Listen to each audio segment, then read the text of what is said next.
Golf was my life. I didn't want to give it up. So I went to work.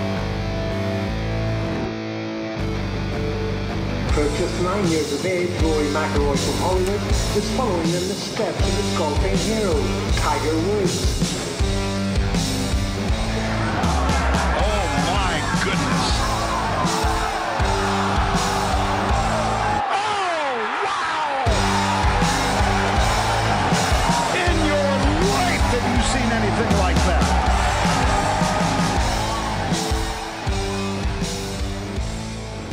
Hello and welcome to another episode of Making a Club Champion.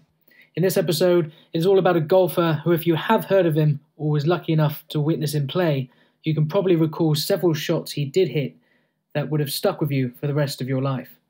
This episode is featuring Oscar Sharpe. Oscar, I guess you could probably call a prodigy child. He was British champion in the under-14s, under-15s and under-16 age groups. That would be equivalent of winning all four majors in professional golf terms. He was the youngest person ever to be selected, beating the previous record of Justin Rose for the England under-18s golf team. The likes of Peter McAvoy, former Walker Cup captain, said undoubtedly he has the talent to become the best British golfer ever lived, and Butch Harmon, renowned American coach, insists that Oscar is better player at 13 than Tiger Woods was. So how come you haven't heard of Oscar since? Well, we dive into all of that, how he grew up with the game, dealing with expectations, and how he's pursuing a similar path, but a new path with his journey of life. So welcome to Making a Club Champion, and enjoy this episode with a very special guest, Oscar Sharpe. Welcome to the show. Thank you very much for having me. We are finally there after many months. I think 3 months we've postponed this, at least, I think. 3 months. And how many people have you had on since the 3 months of us postponing this? A few. But this is to my own problems, so it's not yours. Anyway, I thought I'd start off this episode with a quote. I'm gonna throw you right in the deep end, because this quote comes from a certain man called Butch Harmon. Who's Butch Harmon? Never heard of him. Butch Harmon, I don't know what year this was, but better at 13 than Tiger Woods. Yes, that was a very generous quote of him to say that, and one that I'm very honoured as well. So, 13 years old, what was golf to you? What was golf to Oscar Sharpe? Talk us through it. Gosh, it started before 13, if I'm honest with you, Chris. It started at the age of 6 is when golf was everything. Took it up at 3 and enjoyed goofing around. My dad was very fortunate to have a good eye and said, look, actually, I think we could take this a little further, and offered all the support I could possibly ask for. And at 6 is when we started to get a little more serious, as in practicing more and playing more. And any opportunity that I had to go outside and hit a few balls, I would take. So 6 onwards is when it started. So it wasn't 13. It was many years before that, and that's when the journey went off and away. I mean, most 6-year-olds, I mean, when they say they play golf, it's usually for fun. Was it? I mean, what was golf at 6 like then for you? What was it on a mission? Yeah, golf was always fun. It really was. It allowed me to get outside, be outdoors in the nature, and just do what I wanted to do and just be creative.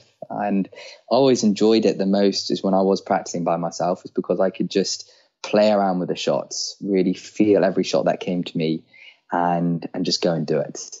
And it was some sort of a meditative state, to be honest with you, because I could just see it, feel it, and just explore with what else was out there. So, 6 onwards, it allowed me to be able to be myself and learn more about myself, but also have a lot of fun with what I was doing.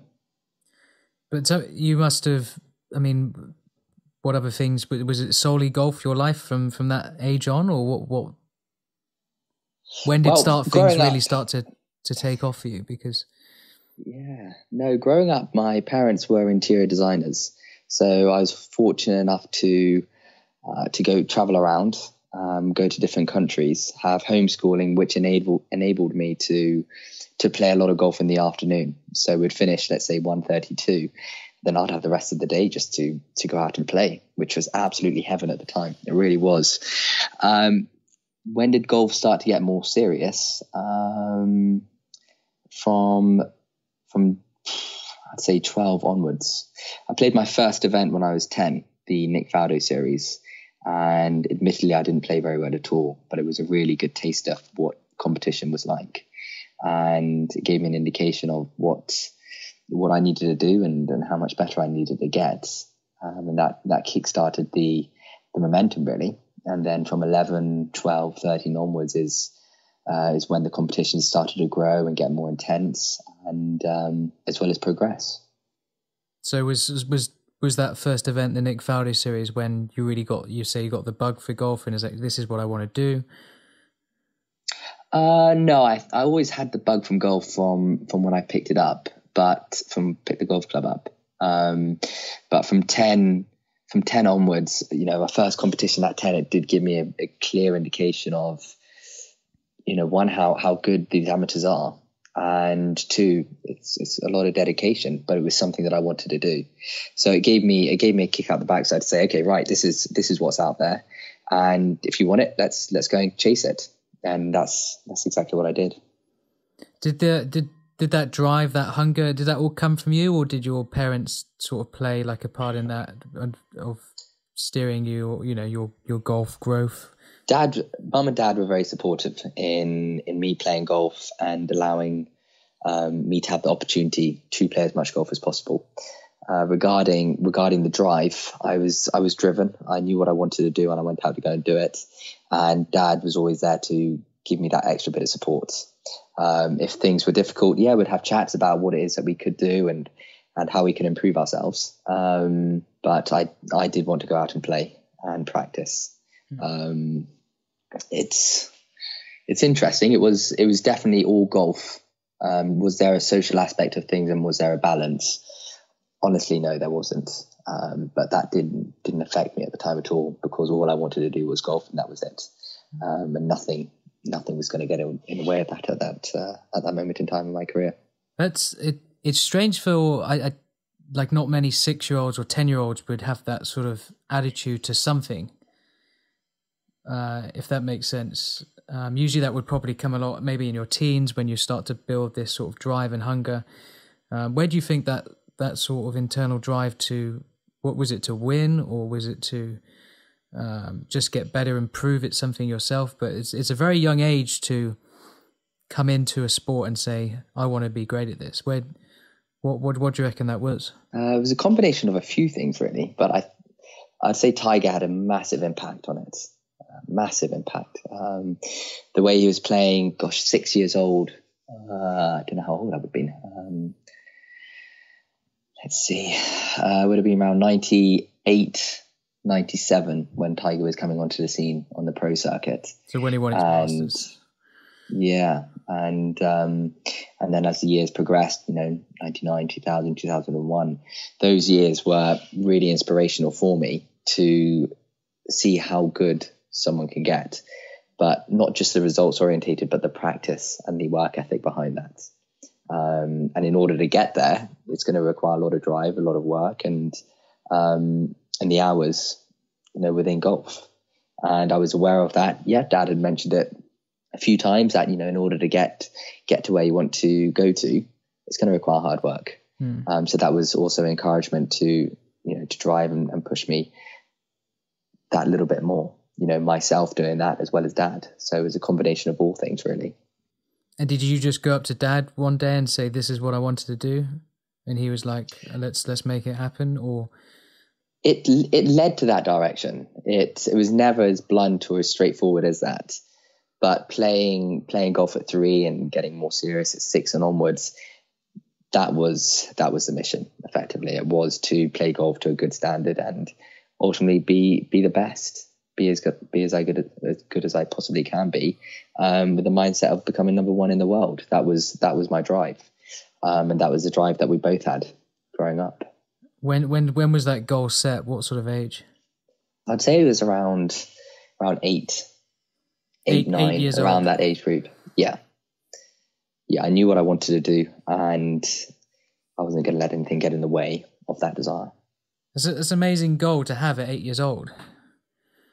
Well, when you got a role model like Tiger, it's going to push you, to go that little bit further, and that's exactly what it did. I'm sure many kids at 8, 9, 10, I don't know, even all the way up to their 40s or 50s may have had a role model like Tiger. It's but then it's another thing saying I want to do exactly that, and then having the belief and conviction of going out and doing that.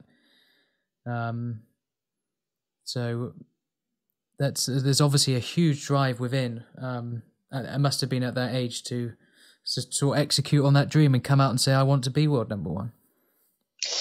There was. I enjoyed playing golf. I enjoyed being out there. I enjoyed being creative. And as well as that, I was gradually getting better as well. So with that combination, it was like, right, okay, how far can I go and how far can I take it? This was, the drive that I had. Is also encouragement from Dad as well, and saying, right, let's go out there and let's work harder. And let's see where we can go and how far we can go. So it was a combination of both, the support from Dad and Mum, as well as the drive from myself to go that extra mile. So you set up this goal of becoming the best player in the world at sort of 8 years old. What was the master plan of you and I guess it was Dad at the time, right? He would just you worked together. What was the master plan that you guys started to put in place to reach that dream? It was, regarding playing events, Dad kept track of the diary for that. When the events were and which ones would be best to play in. And he had advice from the likes of Mark Pound as well. The under 18s Gloucestershire Golf County Manager, and I was fortunate to have people to support me and offer advice regarding which events I should play. And as for me, it was just turn up and have some fun, really. And initially, it was like that in the early stages. From when it was 11, 12, 13, it was fun, and as a result, I was fortunate enough to play good golf and have a few wins along the way. And what kind of events were these you were entering at sort of 11, 12? What? Yeah, 11, it was junior opens around Gloucestershire. Yeah. 12, it was the same. And 11, I think I came, let's say, second or third. I was in the top 10 within every event that I played. Every event? And then, yeah. How and many, then how many 12. Events, how many events were there you played in that sort of, if you can remember? God, there must have been around between 6 and 8. Yeah, 6 and 8. I was in the top 10. I came second a bunch of times, I think 4 or 5, which was infuriating, but it was respectable results. And you were competing with guys up to 18 at that level? Yeah, up to 18. And you were 11 years old at that stage? I was 11. Yeah. And you were playing. And what handicap was that then? I think I was off 8 at 10. Must have been around 4. Yeah, around 4 at 11. Okay. 12, I got down to, I'm not too sure, it must have been around 3 or 2. 13, I got down to scratch. Okay. So each year was gradually getting better. Yeah. And what were you doing? What did a day in the life look at that age? I was heavily golf orientated, more than either maybe it should have been. Reflecting back, it was, God, if I was to do that now, I'd be burnt out after a couple of hours. So things have definitely changed since then, if I'm to be honest. Talk us through a day. What would it be like? Talk you through a day. Okay, it would be wake up at around 7:30. I'd often get lifts from my coach at that time called Kevin Brand. So he'd pick me up, see him around 7:30, get to the golf club for 8. And then I'd just hit balls on the range, but not just for the sake of it. Each shot I'd really try and shape and hit big draws and big fades and just be spontaneous with what I wanted to do. And then once I'd done that for an hour and a half, I'd go on the short game for countless hours, 3 or 4 hours. And once again, just, really getting a feel of what it is that I wanted to do with the shot that I had in mind. I always felt that if I can feel the shot and see it, it would come off.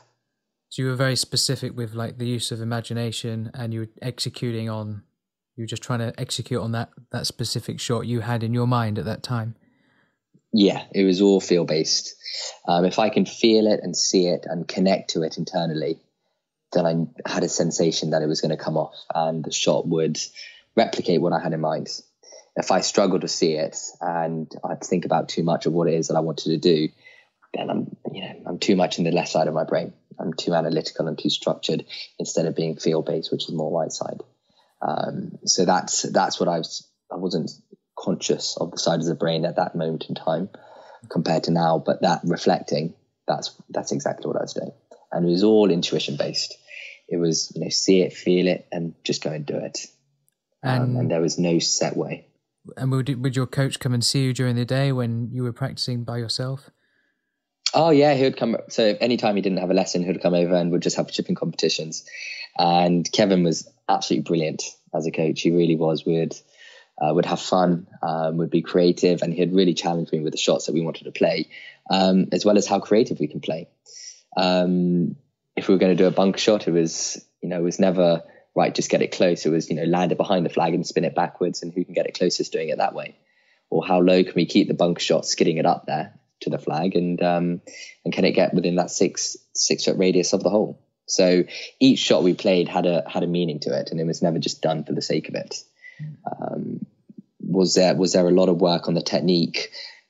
Yeah, sure, there was a little bit of work, but mainly just feeling creativity is something that we just had fun with and just explored. And when would the being home taught, when would this fit in around the golf? What, the homeschooling? Yeah. Yeah, we had homeschooling in the morning from either 8:30 till 12:30, 1 o'clock. So we did that in France, did that in Italy, and went to an international Spanish school in Spain. But that was done at 4:30, so I had the rest of the day to go and practice and play golf. And then when you weren't doing that, it was just the golf routine as normal. Yeah, it really was. Yeah, there was regarding going out and seeing friends, or I guess doing what normal teenagers do, whatever normal is. That wasn't me at the time. I knew what I wanted to do, and nothing was going to get in the way. So if it was golf or go and see friends, it'd be golf. Yeah, because that's what I wanted to do. And there was never ever a second guess regarding that either. So it was just one path, one direction at that time. Yeah, I guess like most kids of that age would, they'd go to school, they'd be with people all day, and they're almost surrounded by people that were similar to their age group every day. But you were alone, or you were with people a lot older than you. Do you have any regret on that, or is that something you wish you could go back and, or was it just actually during the time that's what I wanted to do? At the time, that's exactly what I wanted to do. I didn't want anything to get in the way at all. Looking back, yeah, if there was a balance, as in either playing another sport, for example, or having other activities to go and do instead of just one specific thing, that could have been beneficial in the latter years of my golfing career, from 16 onwards, let's say. Yeah. But one, hindsight is a beautiful thing, and two, to be honest with you, I wouldn't change anything, because if I changed it, I wouldn't be where I am right now. And I'm pretty happy where I am right now. I've been very fortunate to meet some incredible people, as well as discover a lot more about myself along this journey. And life is just a journey. It really is. You went to Millfield though, eventually, didn't you? I did. Yes, I didn't stay very long there. I think 2 terms was the length of my time there. So I did go, but just not for a lengthy period of time. And that was on a golfing scholarship? It was. Yeah, it really was. I was taught by Karen Nichols at that time, and she was really supportive in what it was that I was working towards to, and as well as just my structure in how I practiced. So it was all well planned to play as much golf as possible, as well as balancing it out with the academic side of things.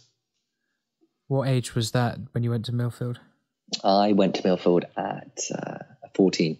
Okay. 14 to, finished in April, and then started the season with, I believe it was the Lytham Trophy. I say that around the Darren Salver. Was it around it was around that age when things really started to kick off for you, started to get a lot of attention. You won the British Championships. Was it the under 14s, 15 and under 16s in the same year? Yeah, so I did that in 2006. So it was a little bit before I went to Millfield. Okay. But yeah, I won those in the same year and was selected to play for England and the Homeboys International as well. So it was all really exciting because things were kicking off. I was fortunate to have support as well along the way. And it was an exciting time because the work that we had been putting in, I was seeing results, and the competitions were the standard was getting even higher. 14 I was playing men's events compared to junior events. Mm-hmm. So it was a big raise in competition. The courses were a lot longer for a start too. So my short game had to be pretty sharp to try and get it around. And do you still own that record of the youngest ever player being selected for England? I believe I do. I believe I do. The second man too is that Justin Rose? It was Justin Rose. So I think I pipped him by a few months. So unless things have changed, although I'm not aware that they have, I think I hold that record. So I guess that sort of age period, you're on cloud 9. Everything is looking good to chasing that world number 1 spot. And then what you start to you get the attention of people from the States, like Butch Harmon or David Ledbetter. What happened there? What was the decision process to go over to the West Coast or North America? Well, playing in 2007, things were playing the men's events. I certainly didn't win any of the main amateur events. But I was playing respectable, and I had some good results too, especially at 14. So as a result of that, it was attention from the likes of the United States, and I was fortunate to get a scholarship to go to the IMG academies in Bradenton, Florida, which was an opportunity I couldn't turn down. With the good weather, with all the facilities, and them being very golf orientated, it was kind of a no-brainer, to be honest. So I went out there in the end of 2007 and was getting geared up for, the upcoming season, really, because it was, as soon as I get out there, 2 weeks later, I've got my first FCWT event and had them throughout the whole of winter for me to get ready for the following summer. So there wasn't really a break as such, but it's something that I enjoyed at the time. But as a consequence, my golf was suffering a little bit, and by that it was that in England or difficult.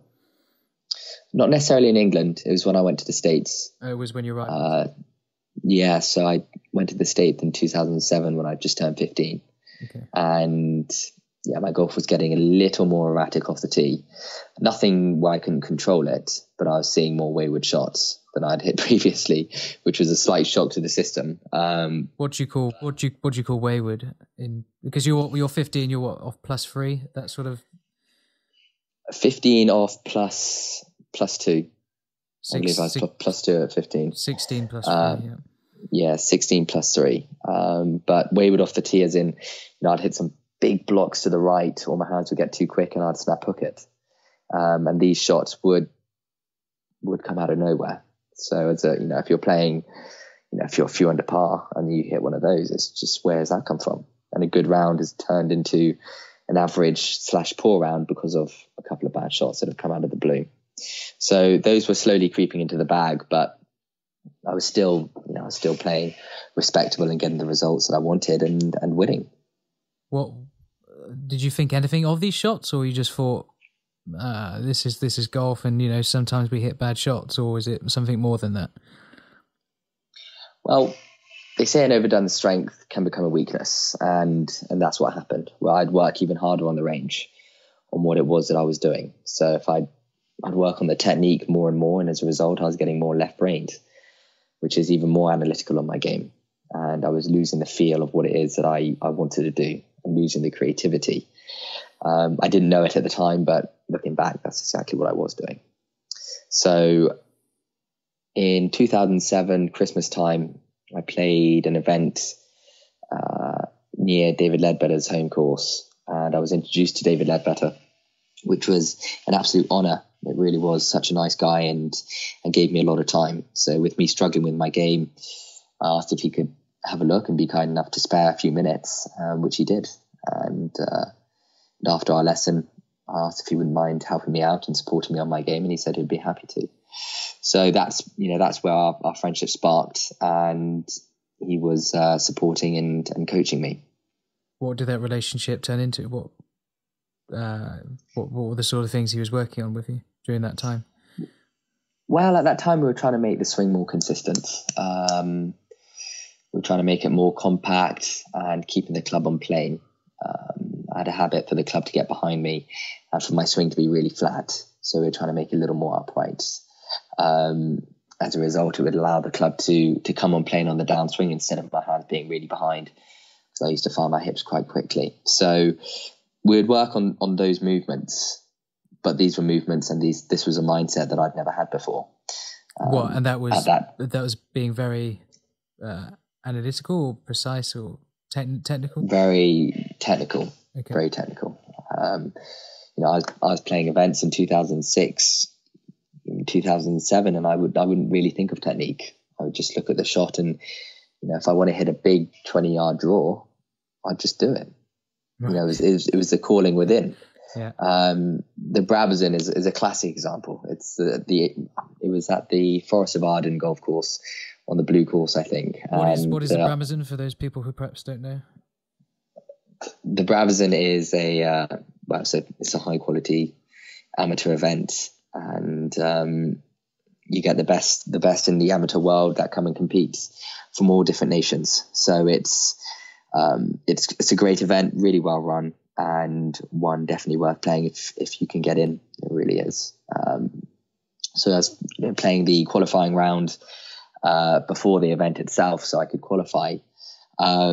And the 18th hole is a par 3, 180 yards, pretty straightforward.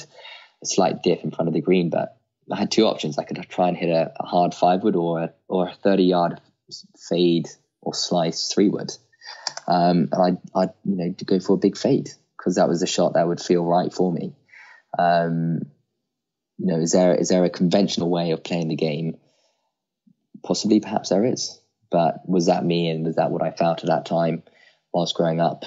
No, it wasn't. So that's what I was slowly losing as I was getting more analytical within my game. That spark and that flair of creativity and shaping the shots as much as I did, because it was very technique orientated. Could you refer to another story, perhaps, when you were in a tournament using your the very analytical side of the brain? When perhaps... Yeah, sure. Gosh. So from December 2007 onwards is when it was getting really, really structured.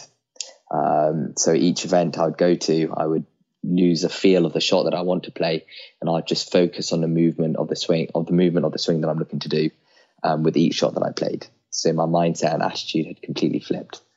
Instead of it being and feeling the shot, it was thinking and sensing where the club is. Mm-hmm. So that was what was happening within my game, and as a result, I was getting even more erratic off the tee, and by that I mean snap hooks that wouldn't go even 50 yards off the tee, or big slices that would go OB when no one would even consider OB to be in the way. So it had gone to that extreme. What my short game saved me a lot. There was a lot of pressure on my short game, but that was one thing that didn't lose its creativity, and I didn't lose its feel, mainly because I was in the trees all the time. But it allowed me to be able to explore in many ways, whether it's under a tree trunk or under a cave or something. I'd find a way to get an up and down. So that always remained sharp. It did. But unfortunately, every putt that I had was either for par or bogey. And you walk away with the 74, 75, absolutely physically and mentally drained, because it's such a scramble just to get that. And having 22, 23 putts wasn't uncommon, because I missed that many greens and I was struggling that much off the tee that everything had to be an up and down to produce a score. So that when playing like that, initially it may be quite entertaining for either the player, myself, or for people to watch, saying, goodness me, those up and downs are ridiculous. But after a while, it gets draining. And it's not that much fun, because you're not there to just go and save pars. You're there to make birdies, make eagles, and have a good time, and enjoy golf from the middle of the fairway, or right or left side, and not right or left side of the world, effectively, off the tee. So what were you trying to do to fix it? Were you just programming yourself even more and more to get more more of a perfect swing with David Ledbetter, or what did it look like? I took it to an extreme, and that was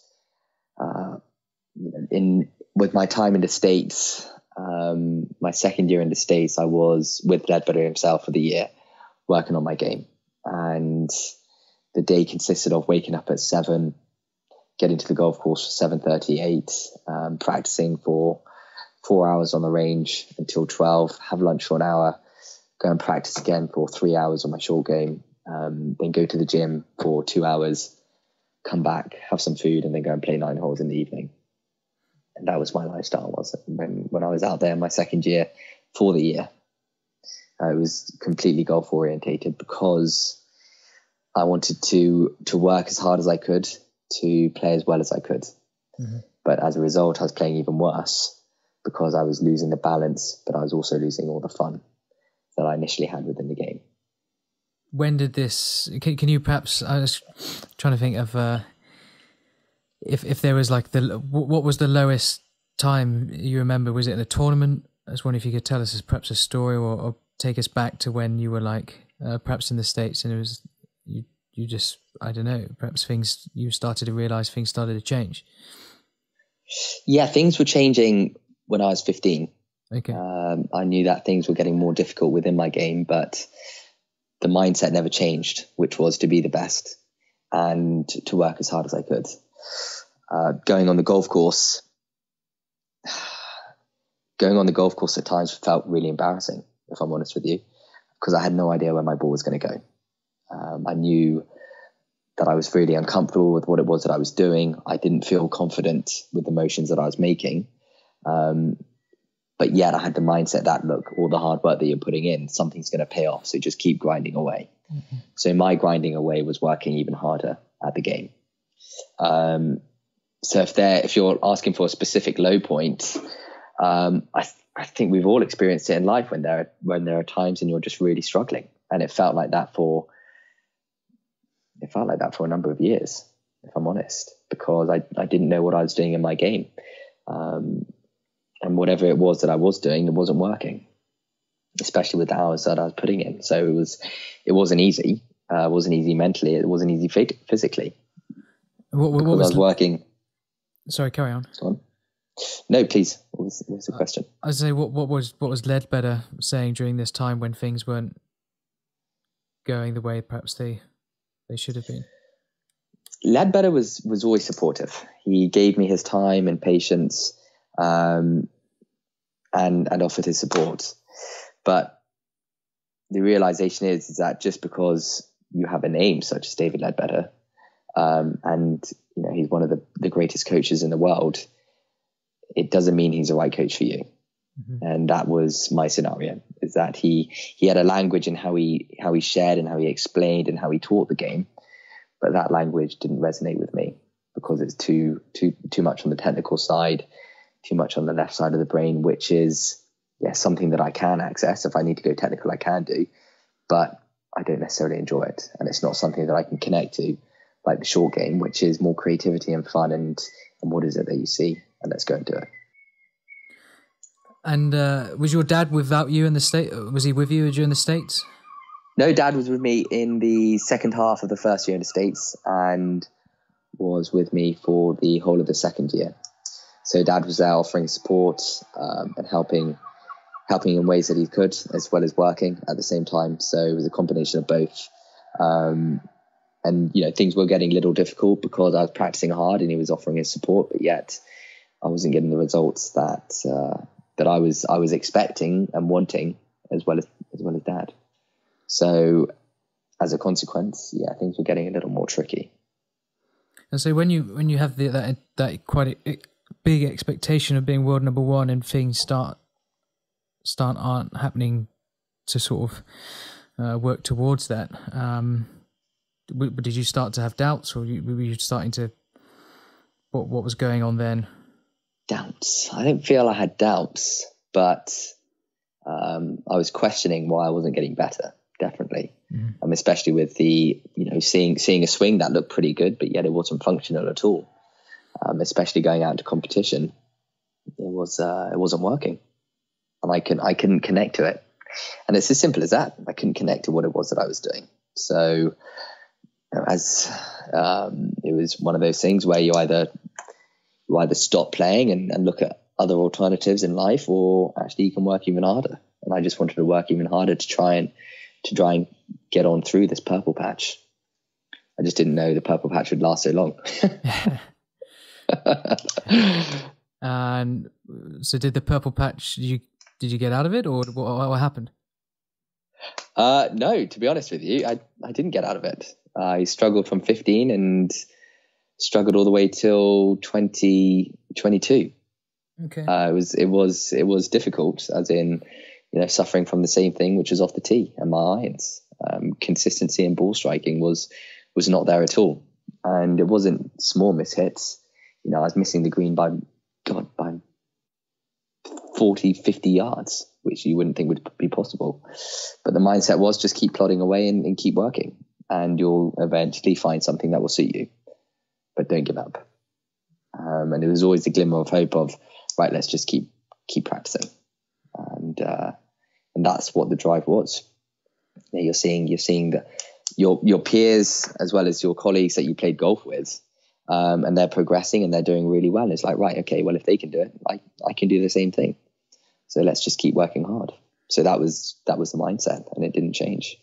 So what were kind of the guys you were playing with back in the day, or competing with, who are now on tour?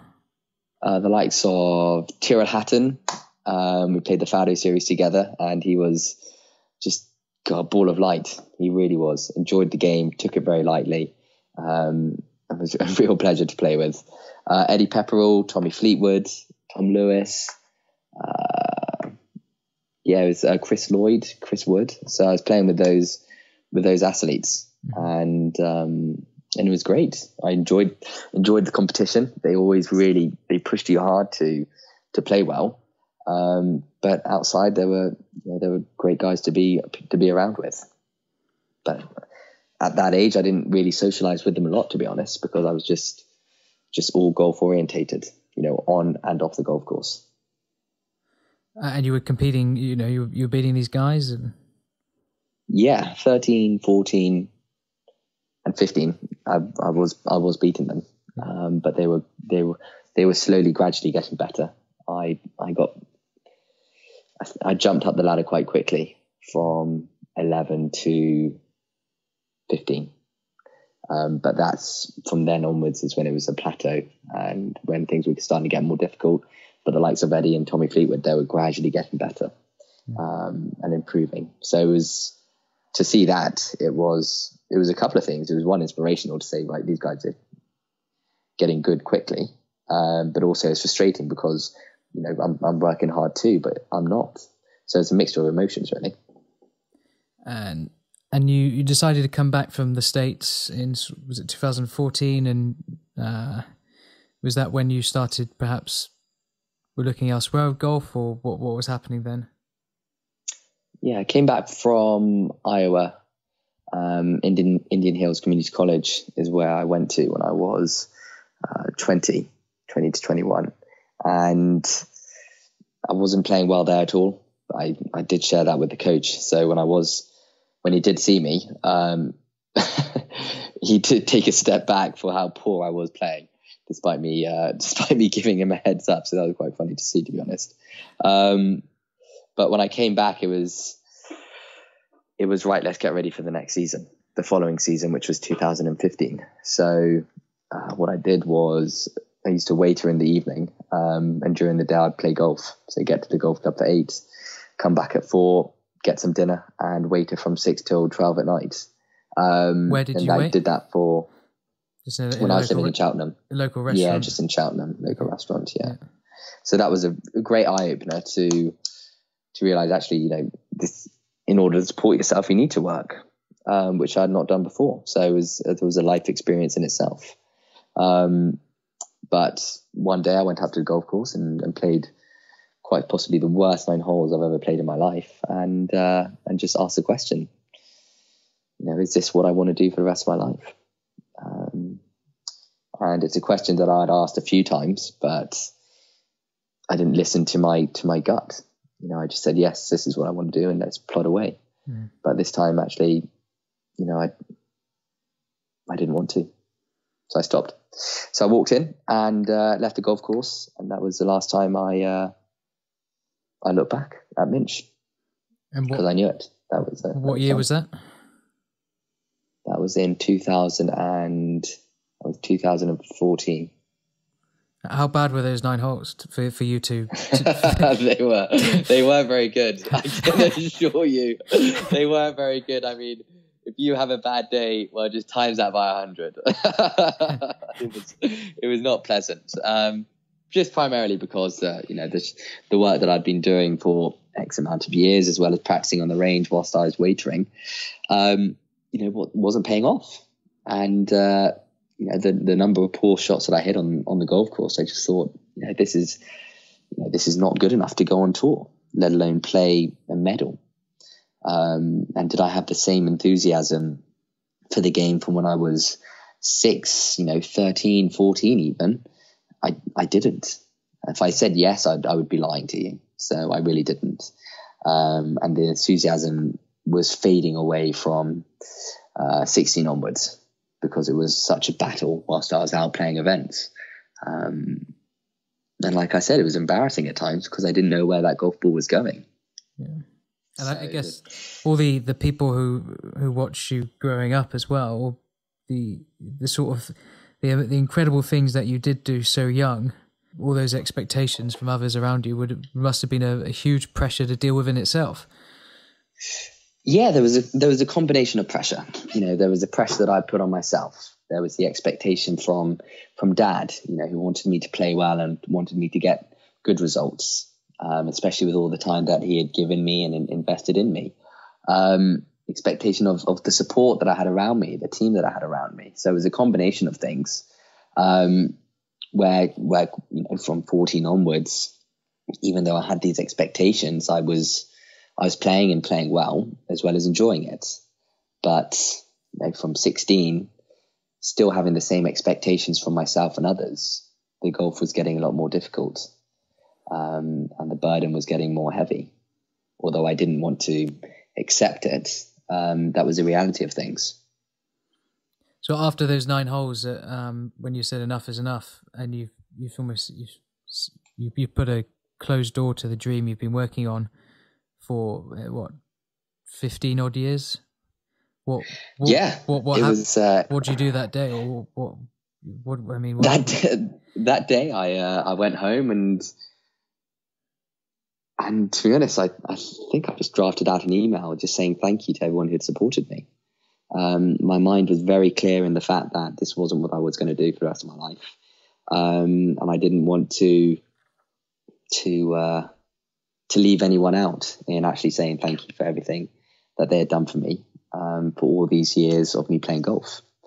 From the likes of IMG and Nike and close family friends that had always been there.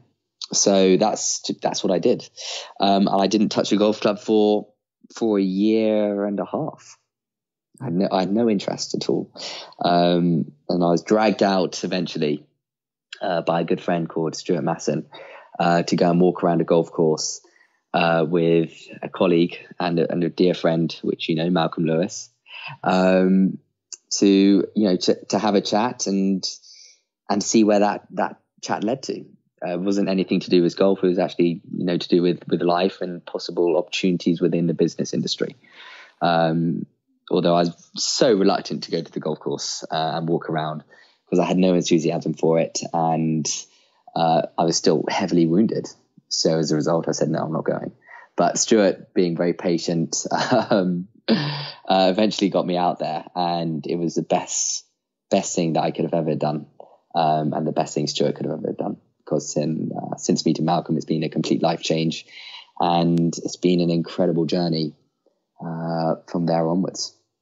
I'll touch on Malcolm in a second, but what did you do? Obviously, golf takes a lot of people's time, and what did you fill your time with when all of a sudden you had this big void with golf not being in there and it being such a big part of your life? What did you fill your time with during that year and a half? What did I do? I had a good friend actually, who was going to university in Worcester. So I went up there a number of times and just had a few drunken nights. Really did. I didn't care at all because I didn't drink until I was 21. Not a drop. I didn't want that not a drop. I didn't want that to affect my golf in any way. So didn't have a drink at all. And then I thought, actually, you know what? It's not going to kill me. So I indulged myself for, I think, 2 weeks, and I realized, what am I doing? So I stopped that and just started working. I got a job at Waitrose and was there for a year and 2 months, pretty much, which was once again a good experience to working and paying your way through things. But I would also transferred my attention to the gym because the gym, reflecting was giving me something that I wasn't providing myself, which was results. That was my addiction. So I went to the gym and trained hard and wanted to get bigger. But the reason for that was on a deeper psychological level and philosophical level was to fill a need that the golf wasn't giving me, which was gratification and results. So was it putting on muscle or putting on size? Was that a defense mechanism as like a security, or to show that to others that I'm okay? I look at me, and what was it? It was a mixture of things. To be honest, it was mainly to myself saying I can do well and I can achieve, and getting bigger, which is what I wanted to do, was providing that sensation for me. A sense of achievement. So that's one of the main reasons why I went for 2-3 years, very quite intensely, which was just to get that result, and to also see the visible results, which I wasn't getting from golf. The going to the gym, the training hard, like the intensive drinking, is that? Would you say there's somewhat of an addictive personality there, or the need to do things or to be things or to get better? Yeah, is that a constant trait through many areas of your life, or back then that perhaps has changed now? Well, through the gym, the intention was to see results, because if I'm not seeing results, then it means I'm not achieving and I'm not moving forward and progressing. Mm-hmm. So that was my addiction, which is quite a similar mindset to what you were with golf, because you're. A lot of the phrase you use is to see results, to achieve, to get better. yeah, that was a big drive growing up. Competitions and, very, very orange in the spiral dynamics, which is, competing and doing well and getting the results that you're looking for. So that was the energy that I had whilst growing up with the events that I was playing, which was to win. And not getting that within golf, going to the gym, that was the next thing, which I attached myself to, because I was seeing visible results and I was getting it. And that was the drug in itself. And talking to Malcolm and growing and developing, I was able to see, actually, I'm going to the gym with either the right or wrong, but with different intentions than what one could go to the gym with. Going to the gym because you enjoy it and you get a thrill out of it, as opposed to, I need to see results in order to develop and grow as a person. Because if I don't see them, then I'm not improving. So after you had your time after golf, and you did the waitress bit. So what is Oscar doing now? And right now, what's the journey Oscar is on? Yeah, what journey you're on now? Now you're out of not necessarily out of becoming the professional golf, but is where are you putting your that drive or focus these days? Well, since talking to Malcolm and getting to know him well, and him helping me in so many ways, it's actually, using golf with a different reason. Golf is a fantastic, golf will always be a part of my life for the rest of my life. I know that. Will it be as intense as it was when I was growing up? No, it won't be, because I don't have that drive and I don't have that enthusiasm for going pro and for competing. That was then, X amount of years ago, but that's not me now. Mm-hmm. I enjoy being around the game and I enjoy sharing it with others. The lessons that we've had together, it's been brilliant for me to be able to express the creativity that we can have within the game. Playing different shots, playing different heights with pitch or chip shots, and having fun with the spin as well. That's more me, and that's what I enjoy giving people, which is a creativity, and allowing them to have an experience which they may have not had before. So when they walk away, they think, actually, that was more than just golf. That was, the energy about it was different. It allowed me to connect myself to my roots, to my feelings, to the intentions that I have with what it was that I want to do. So it's a combination of things, and golf is more than just hitting a white golf ball. You're out there on this beautiful course in nature, in a position to listen to the birds sing, for example. But how often do we pay attention to that? We're out there to be able to play shots that inner voice is telling us to play, but how often do we suppress it because it's not, the right shot to play? When actually, why not just go out there and just do what your calling is? Look at the likes of Bubba Watson and Phil Mickelson. They're fantastic because they don't play every shot by the book. And I'm sure that if Phil Mickelson played a few more shots by the book, yeah, he could have won a few more majors. But is that Phil Mickelson? I'll question that. And for me, with people working on their short game and playing it, it's allowing them to really listen to themselves and do what they want to do, standing in their space. But golf is a reflection to life as well. And are we in a position to take a step back and see how we feel in life, whether it's business related, family orientated, or actually just asking ourselves how we actually are, and what it is that we want to do, instead of feeling a need to do something to please people. Is this what I want to do myself? So that's, so what am I doing right now? I'm the short game specialist at the Kendallshire Golf Club, which has been absolutely brilliant, and really enjoying my time there and working with people on the short game. Yeah, I do range work as well, but what I get the big kick out of is chipping and putting, because that's something that I can really connect to myself, and that's something that I'd love to share with with the likes of you and with the likes of other clients. So if they want to hit a high flop shot, they can. There's an element of a technique that you need to know, but it's actually allowing them to have that experience. And once they realize that they can play it, they just go and do it.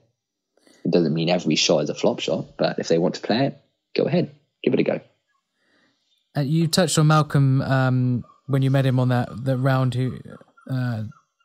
when that Stuart Madison sort of dragged you out after not being on a golf course for a year and a half.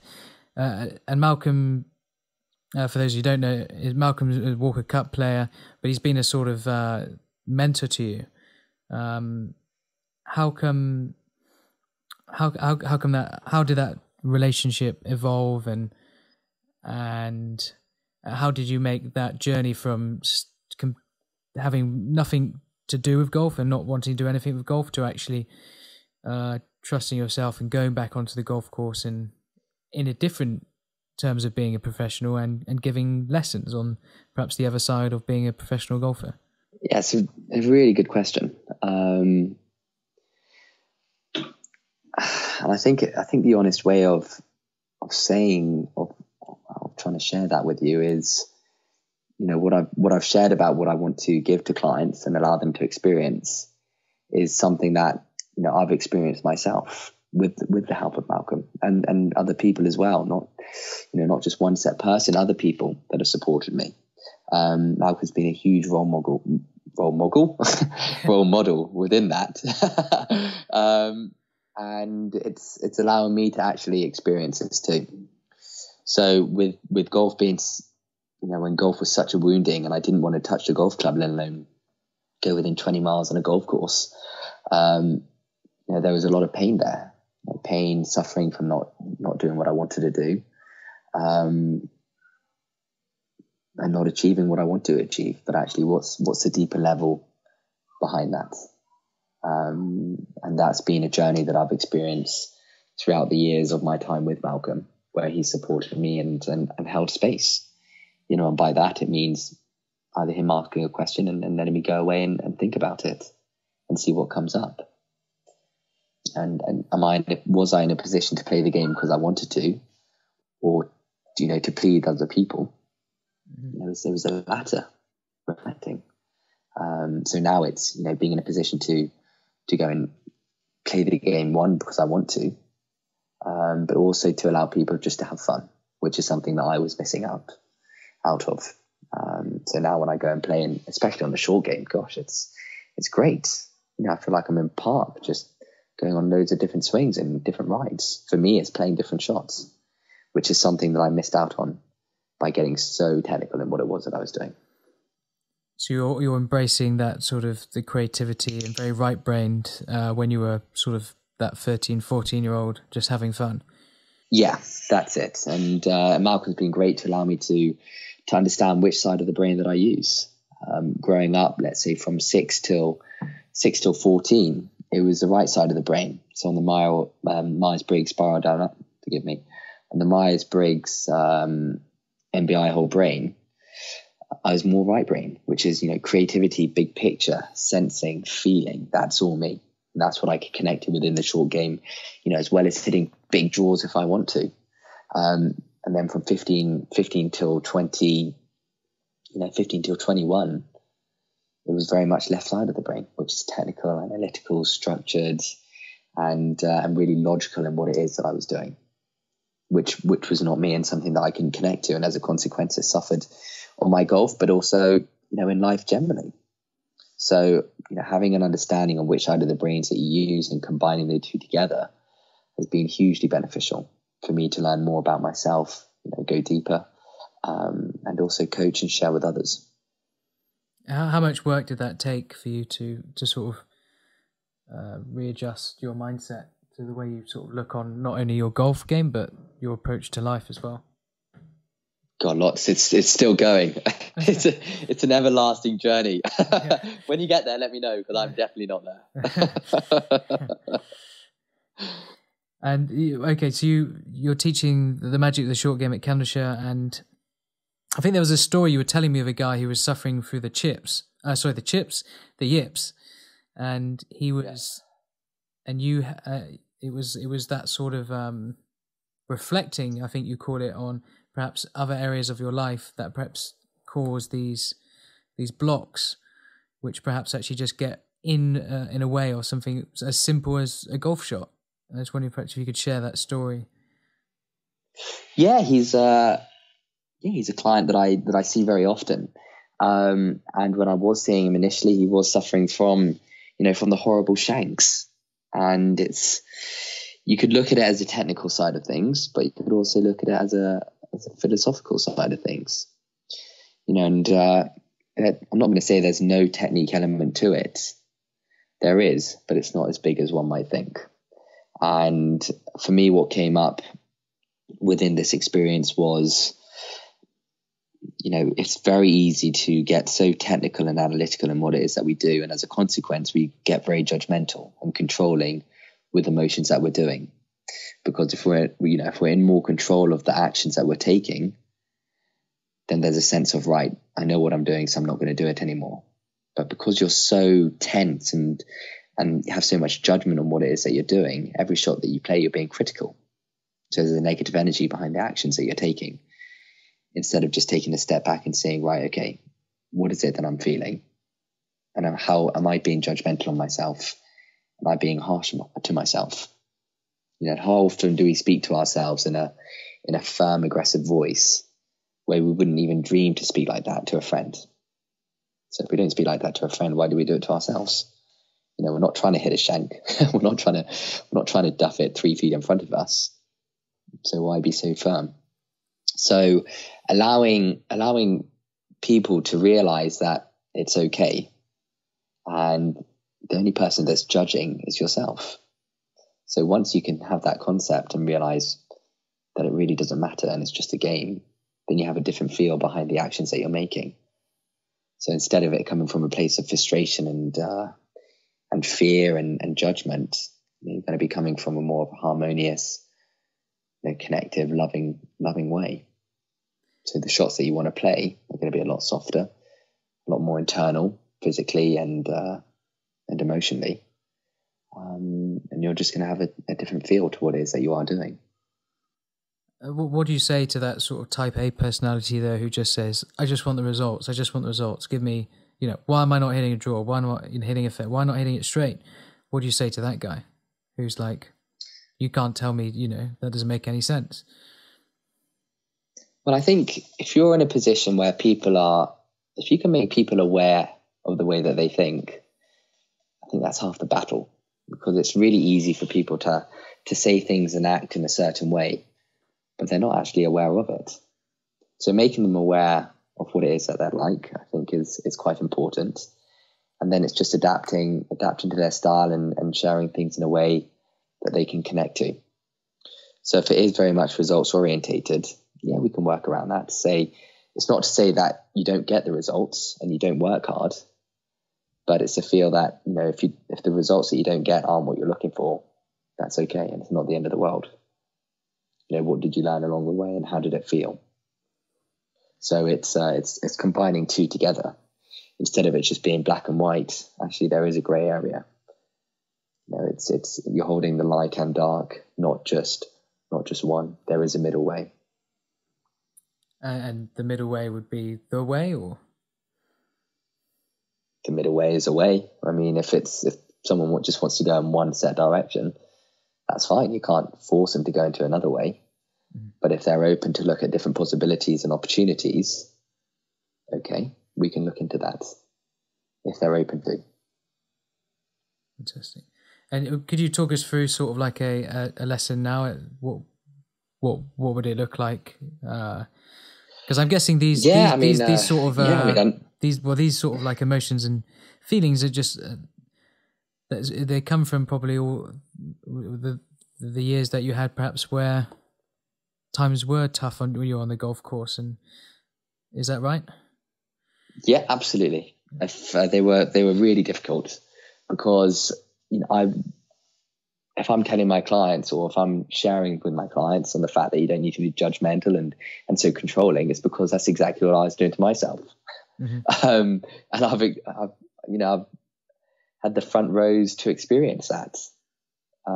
So to sharing what I do is because I've experienced it whilst growing up, with the expectation I put on myself and from others, with the sense of control, for me wanting to work so hard and having the intention that if I work hard, that I will get good results.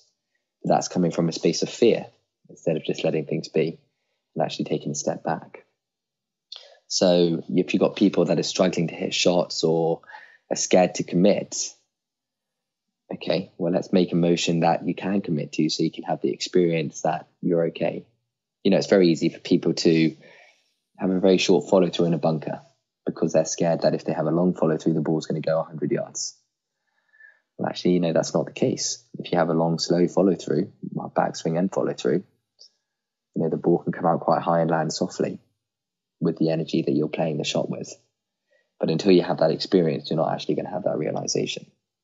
So that's something that I, you know, enjoy sharing with people and with clients, whether it's group sessions or one-to-ones, is that experience. So when they walk away, they can say, actually, that was brilliant. You know, I learned a little bit about my golf, but I actually learned about myself. So you would get if you would get clients to hit shots perhaps that they would never experience before. Oh yeah, absolutely. I mean, get them to go and hit bunker shots with a 5-iron. You know, would you go and play that in a round of golf? No, you wouldn't. But allowing them to realize that actually, you know, they can do it. They can get the ball out. So when they have a sandwich in their hand, it's going to be a piece of cake. You know, but the shots that they're playing with the 5-iron, you're not going to be thinking about what you're doing. You're just feeling it. You know, you're going to get low to the ball. You're going to have low hands, and you're going to put a nice slow swing on that shot, so the ball can come out high and land really softly like a feather. But it's all very well saying it, but they need to experience it in order to have that sensation. So that's what I feel I can share and help with, is that experience. So, you know, when they do practice, instead of thinking so much about what it is that they're doing, they're just feeling it and tuning into themselves. So when you mentioned the sort of going into the dark or places of fear, actually you almost drop them into these scenarios of perhaps where they would never in their wildest dreams of hitting sort of a 10-yard bunker shot with a 5-iron, because that to them would be just an awful decision or just something they would never do. But actually by doing that, it creates a sense of a greater sense of feeling and touch. Exactly that.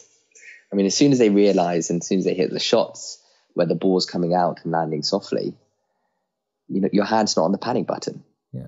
And and you're not so, go on. No, carry on.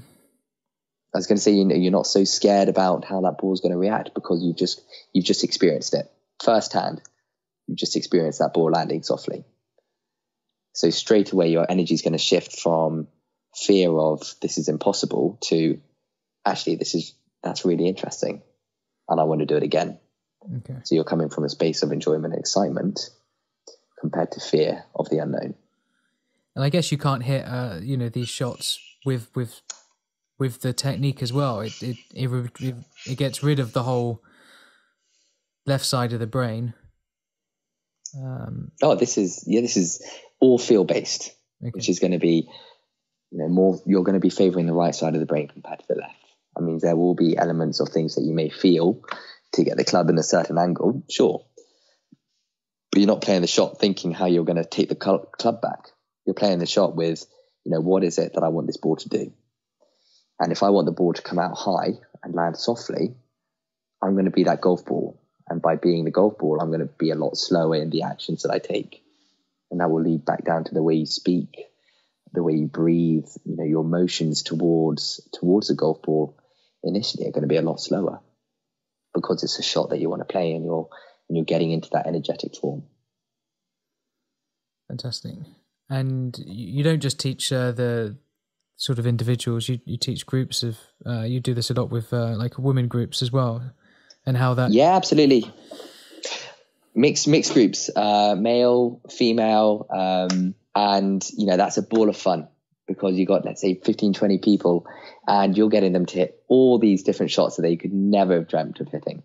You know, whether it's the big high flop from just off the green, yeah, a 5-iron, a 2-iron out the bunker, low spinners, all of the above.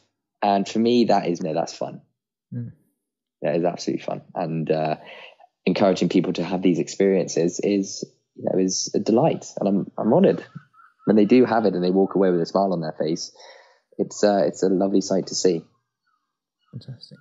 But your golf days, you don't have any plans to return to sort of the professional ranks? Yeah, no, I'm thinking of doing the Open qualifier next year. Not. Yeah, we can edit that. No, I don't intend to play competitions or to get out on the golf course. Golf, when I was younger, golf was a big thing. And it's something that I really wanted to make as a career. But now I look at golf in a different way. And don't get me wrong, I enjoy being around the sport, but I also have other things that I enjoy doing. One of them is either reading, meditating, Shintaito, which is a Japanese martial arts. And also, I'm training to become a personal trainer. So it's a combination of things, not just one set thing. So if it's 4 hours on a golf course or, 4 hours, that could include reading, body movement and doing something that I would like to do. It's going to be that. Because it's just got more of an interest of mine, and it's something different. Fantastic. Okay, I'm going to ask you your action challenge. We always ask each guest to provide an action challenge which the viewers at home can sort of practice or implement in part of their game. So, okay, fire away. Action challenge. Okay, I would say hitting 4 irons out the bunker to a 5-yard flag and trying to get it as high as possible and land it as softly as possible with a full swing. That would be my challenge I would share with the viewers. And what that's doing is just incorporating feel, with your hands and also the energy that you're going to be playing the shot with, because you're not going to hit the ball with the energy like you would hit with a driver or 4-iron on the range. You're going to be taking a really long, slow swing and just connect what it is that you are doing. So yeah, give that a go and let me know how it is. Feel free to send videos too. I'd be more than entertained to have a look. What kind of result is someone looking for on that? It's getting yourself out of the head. Okay. And it's just being what it is that you want to do with that golf ball. So in order for you to get the ball high, you're not going to do a short jabby swing. You're going to take a nice long slow swing. But as a reflection, it's actually you connecting to your body more and you feeling the body movements that you're doing with a softer energy instead of being so firm and sharp. So it's just playing around with the different shots, it's playing around with the different movements, whether it's on a technical side, your hands are going to be a lot lower. Your stance is going to be a lot lower. Your swing's going to be really long and wide and slow to get that ball up. But the energy with which you're playing a shot is going to replicate that. It's going to be slow. You're going to be feeling what it is that you're doing, and you're not going to be thinking about what it is that you're doing. So that's something that I enjoy teaching and showing with others, is that it's more feel based. It's more connectivity instead of just being very analytical and very logical in what it is that you're doing. Fantastic. Well, is there anything else you want to share with the guests before I wrap up? I'm sure we could probably do a round two at some stage. I think you've heard my voice long enough for this past interview, but for the viewers, I hope you've enjoyed it. And if you do have any questions regarding golf or regarding myself or further insights regarding energy or connectivity, just please ask. I think it's such an important thing, not just for golf, but for life. And to really take a step back for yourself and to see how you are, how you really are, and allow whatever's to come up to surface and embrace whatever comes up and not run away from it. Fantastic. And where can people reach out to or find you? Yep. I've got a website, which if any of the viewers that don't know, Chris Baker is fantastic, or at oscarsharpe@gmail.com. Please do either. And yeah, I'd be more than happy to answer any questions that you have. And no one, please contact me about building websites. Absolutely not. And whereabouts? Which golf club you're based? Where the Candleshire Golf Club? Based at the Candleshire Golf Club in Bristol.